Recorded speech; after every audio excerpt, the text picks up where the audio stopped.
Hey everybody, and welcome back to Sagas of the Swamp Thing podcast.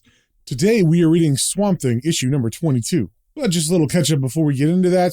In the last issue, Swamp Thing was taken by an alien named Solus from Earth and transported onto Solus's space platform, I guess you'd call it. And Solus did this because he is in exile from his people, who I guess are strong psychics, but he killed the king, who happened to be his brother, which is why he was sentenced to exile by his people. So because Solus didn't want to be alone anymore, he used some machinery and technology to make this device called the Comporter that found interesting specimens throughout the universe and brought them to Solus, and he just kept them in his spaceship and I guess would look at them and whatnot. Some of them were attractive alien women, and he had his way with them, and that was another thing that was pretty bad that he did. So as you can imagine, all the aliens that were on board that had been taken from their homes did not want to be there anymore. So they came up with a plan to escape, and Swamp Thing just kind of goes along with it as it gets implemented. So the aliens that broke out are just trying to escape, but they are caught by Solus, who kills the space alien woman that he has relations with in front of them as like a warning to them. But this just makes the aliens rebel harder, so Solus fully loses control of his ship, and the aliens begin smashing everything. And in the chaos, as he's trying to go for a weapon, Solus trips and falls off the edge of the platform. So he's hanging by one arm, about to fall into space. And, I forgot to mention that he's got these nodule things that are actually like proximity mines, and they're all over his body, and they become activated if he touches any planetary soil. And that was part of his exile punishment from his people, so they could make sure that Solus wouldn't return. So Solus is begging for someone to help him. Swamp Thing tries to help, and as Swamp Thing grabs for him, Solus gets an evil look on his face and is basically saying, haha, I have tricked you. But right when he touches Swamp Thing, of course Swamp Thing is made of planetary soil, so Solus's self-destruct nodules begin to activate, and Swamp Thing pushes him into space and he explodes. And just before the space platform totally explodes, Swamp Thing gets in the teleporter and goes back to Earth. But it didn't send him back to the swamp, it actually sent him to somewhere in the desert. And that is where we left off, with Swamp Thing walking, sadly, into the desert. So first things first, with issue 22, we got the cover. We see Swamp Thing is still in the desert, it looks, and he is being surrounded by men with guns and some kind of suits on, maybe radioactive suits. And there's a helicopter, so they look maybe military, and they're pointing rifles at him, and he looks pretty scared because he's hiding behind a rock to try to get away from them. And as we turn to the first page, we see Swamp Thing is walking in the desert. There's lots of rocky plateaus, but most of it is flat and desolate. And as Swamp Thing walks, the narration says, his is a body made of slime, of fetid moss, of creeping roots that writhe and grow, even as he stands unmoving at the sandy arroyo's edge. For he is the Swamp Thing, whose curse it is to possess the mind of a man, in the hideous form of a twisted, inhuman monster. And so, is it any wonder that this pathetic creature, who was once Dr. Alec Holland, should pause briefly to savor the fleeting comfort of an evening breeze, to find momentary peace in the gold and lavender majesty of a sunset? And as Swamp Thing is standing there looking at the sunset, we see some ropes fly out like someone is trying to lasso Swamp Thing, and the narration continues. No, just as it is equally unsurprising that his time-weary ears should fail to perceive the stealthy trod of foam-soiled boots until it is too late. Then we get a full-page splash of a bunch of men in red and yellow hazard suits, and they have thrown ropes around Swamp Thing and are trying to pull him down. And as Swamp Thing struggles against the ropes, one man says, Lordy, this is the biggest stray yet. Must have been real close to the fault. And another man says, yeah, and he's strong too. So for Christ's sake, don't let him tear your suit. One touch of that filthy ooze, and you're dead. And we also see on this page that the name of this issue is The Solomon Plague, and this is written by David Michelini with art by Nestor Redondo. So as Swamp Thing struggles against the men and the ropes, he thinks, don't know what these space-suited fanatics are talking about, but if they think I'm going to stand still while they truss me up like a side of beef, they're wrong. Dead wrong.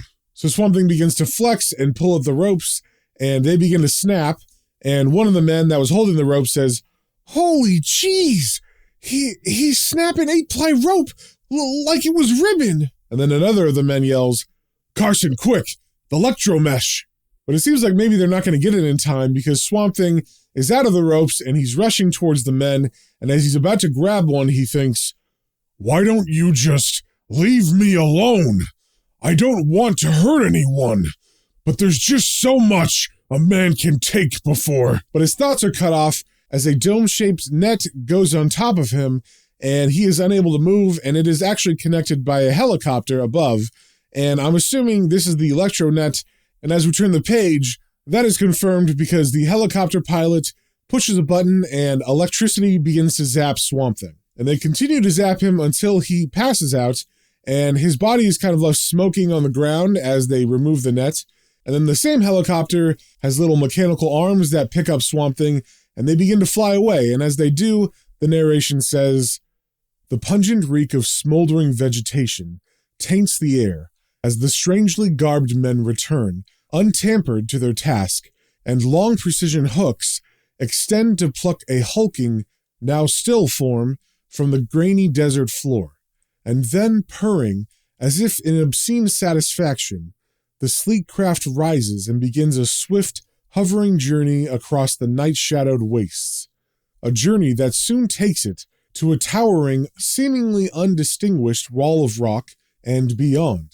And it's saying and beyond because all of a sudden, a door opens in the side of a mountain and the helicopter flies in. Then we turn the page and we cut to a room where Swamp Thing is in a bed and he's passed out, and the narration says, rivulets of blood-red time wash through the stunned Swamp Thing's mind, flowing in streams of disjointed light, disconnected phrases, until at last his sensibilities return. So in the room we can hear people talking, and one person saying, He's not one of us, is he? And another says, looks like he's made of mud. And then another person asks, you think maybe it just affected him differently? And Swamp Thing is kind of woken up by these voices. So he sits up, and as he rubs his head, he thinks, sounds like voices. People. Maybe they can tell me just what the... Huh? And as Swamp Thing looks up, he sees the people who are talking, but he is shocked at their appearance because while they have a humanoid form, their skin is yellow and sagging on their bodies, and their eyes are very sunken in, and their noses and other features seem to kind of have melted. But they're wearing normal regular clothes like jeans and skirts and stuff. And there's 6 people, 5 men and 1 woman. And as Swamp Thing sees them, he thinks, oh my dear Lord. Then we cut away to a door that says, Dr. Daniel J. Solomon, Director, Project Safe Haven on it. And from inside we hear someone say, yes, sir, Dr. Solomon. 3 more victims exhibiting symptoms of final stages of the disease, acute psychopathic paranoia. Then we cut to the inside where we see the man who was just talking, standing in front of Dr. Solomon, who's sitting at his desk, pouring himself a drink. And the man reporting continues, I'm afraid it's only a matter of time before they'll have to be placed under restraint. And a very weary-looking Dr. Solomon replies, thank you, Morgan. I can always count on you for good tidings, can't I? Now pray tell, have you any more little bulletins to share? And Morgan answers, just that new straggler we brought in, sir. He seems different from the rest.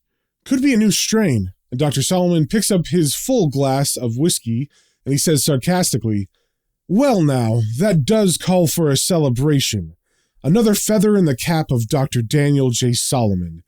Boy genius, sweetheart of the Atomic Energy Commission, and unwitting partner to the Grim Reaper. And then he drinks the whole glass of whiskey.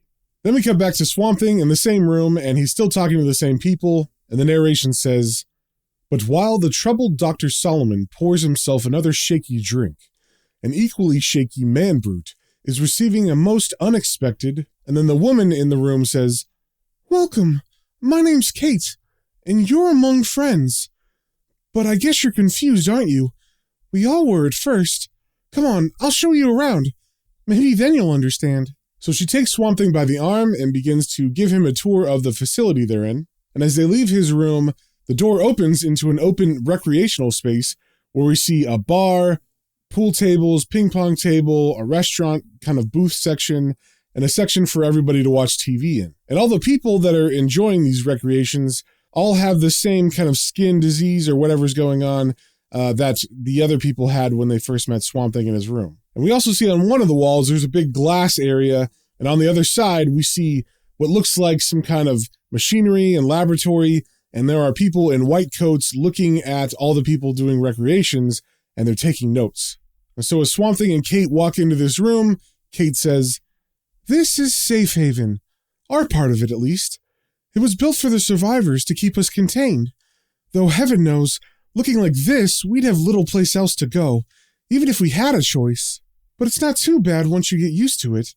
We've got recreational facilities, a cafeteria, all the comforts of..." But she's cut off as someone behind her says, "A mink-lined prison, perhaps." And then Kate turns around and says, "John." And John and a bunch of other men walk out from the same door they came from, and he says, "Yes, Mother, we heard about the new arrival, and how strong he looked.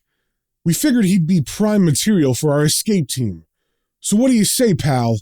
You want to get out?" And Swamp Thing does not need a lot of convincing, because he walks over to them and he thinks, "I still don't know what's going on, but since I've always had an aversion to being caged, I guess you've got yourself a recruit." But Kate doesn't like this, and she tries to reason with John, saying, "Wait, he's new. He doesn't know the danger. Why, he probably doesn't even realize what's happened." And John doesn't even look at his mom. He's just staring at Swamp Thing, and he says, "Well, that's easily remedied, dear mother. I'll just explain it to him. You see, pal, once upon a time, there was this government research project, and it seems they had devised a special bomb, one that made the H-bomb look like a firecracker.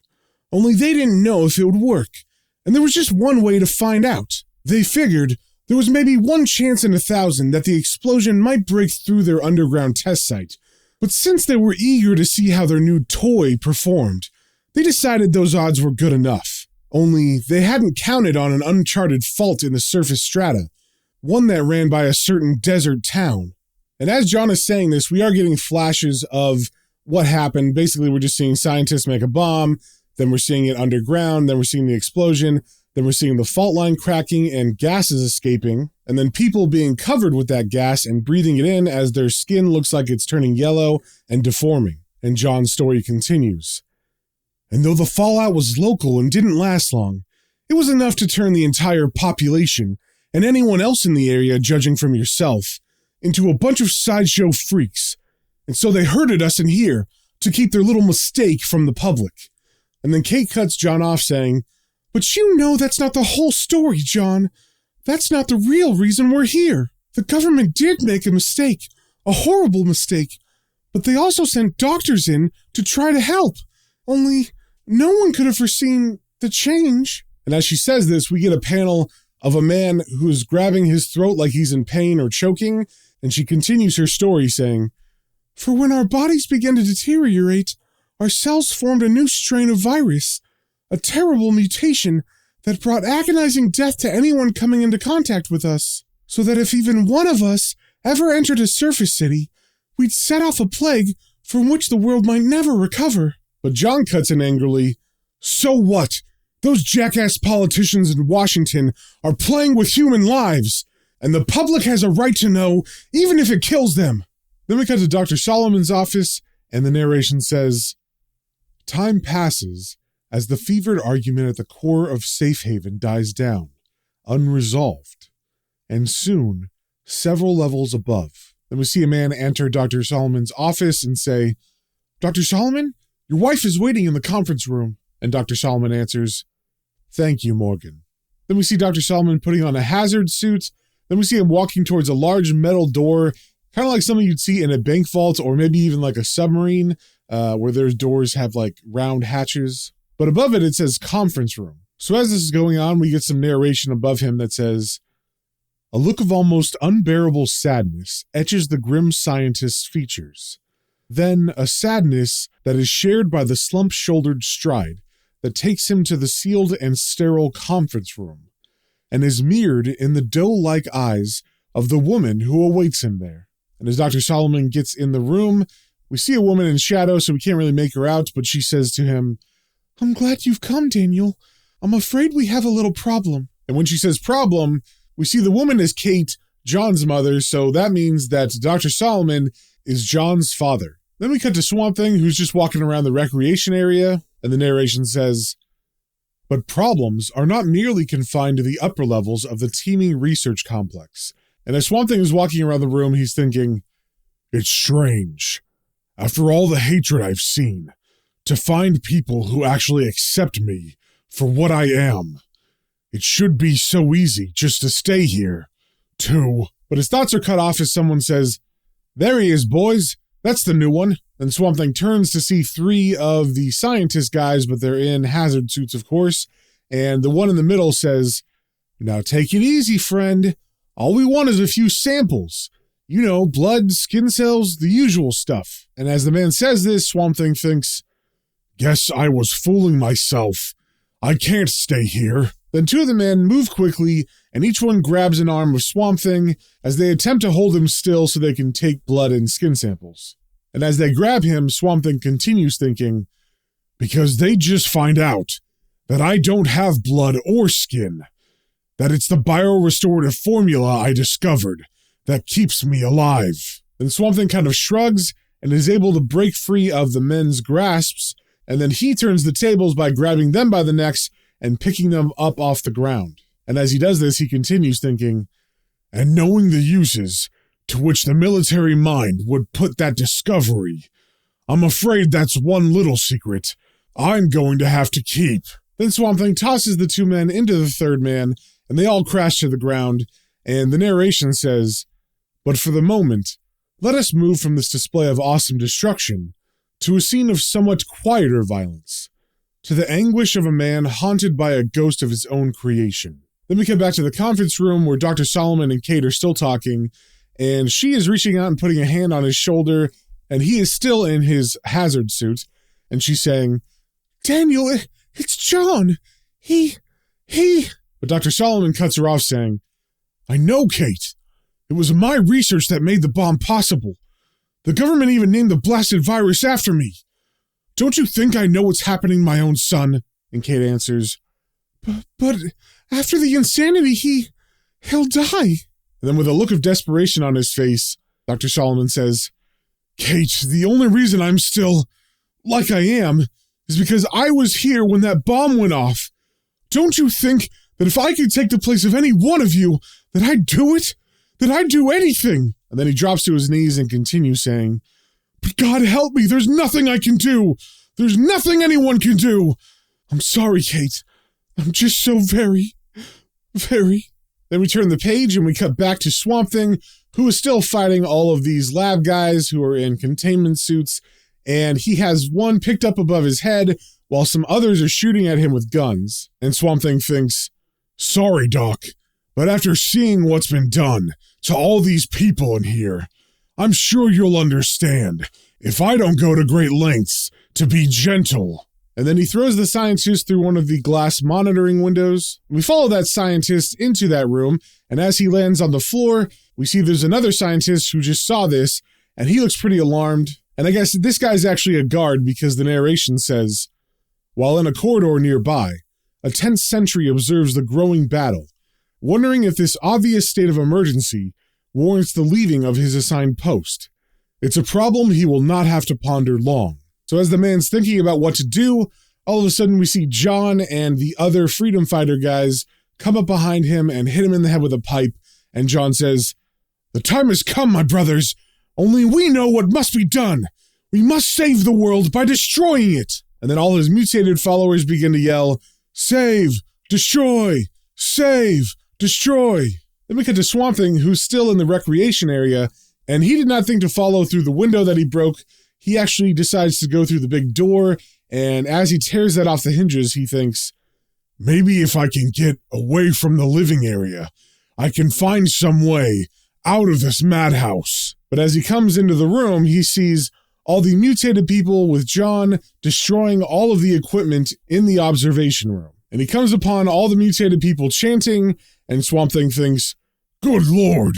Then we cut back to the conference room, where the intercom buzzes and alerts Dr. Solomon, and Kate says, Daniel, "What is it?" And Dr. Solomon answers, "Some sort of disturbance, apparently.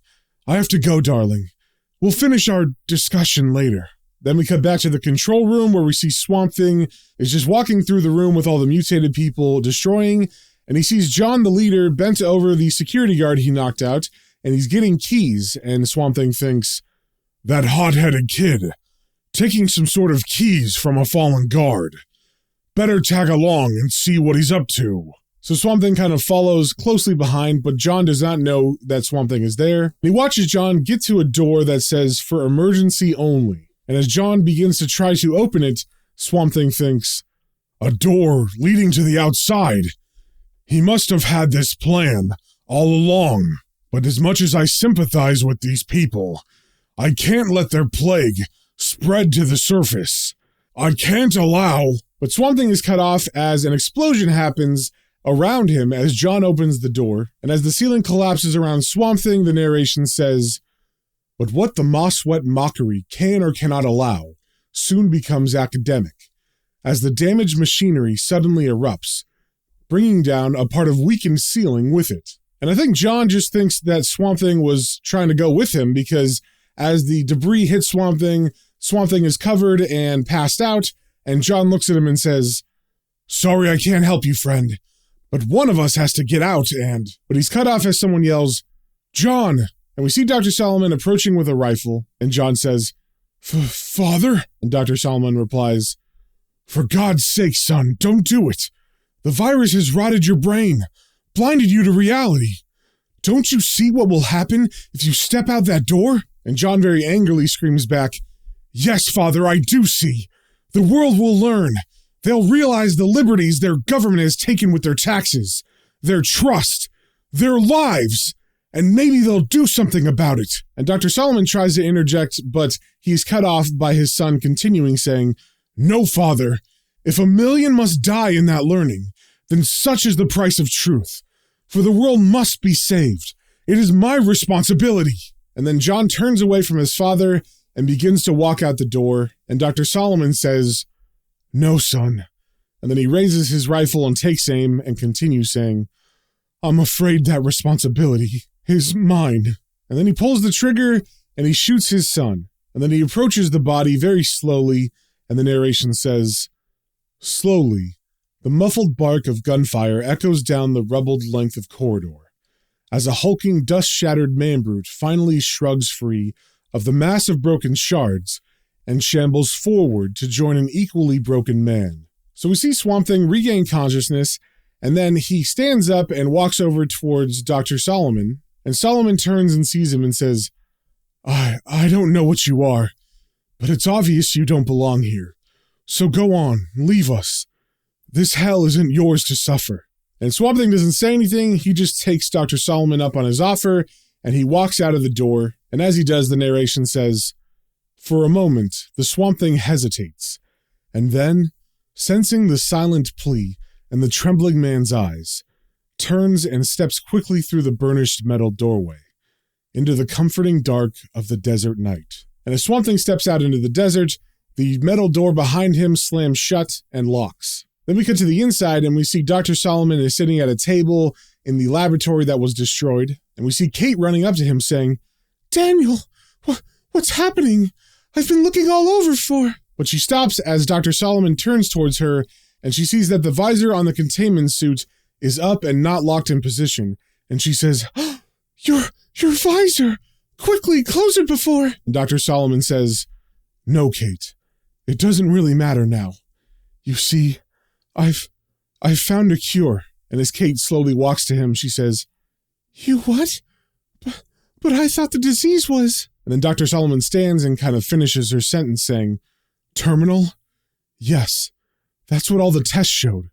But then I got, well, I guess you could call it an inspiration. I finally realized the only way to end all the pain, the agony my quest for knowledge has unleashed on these pitiful innocent people. So come, darling, and hold me. I promise it will all be over soon." And then they hug each other very tightly, and as he does that, he reaches behind him, and he pulls a lever that says self-destruct timer, and a button lights up that says activated, and Dr. Solomon says, "Very soon."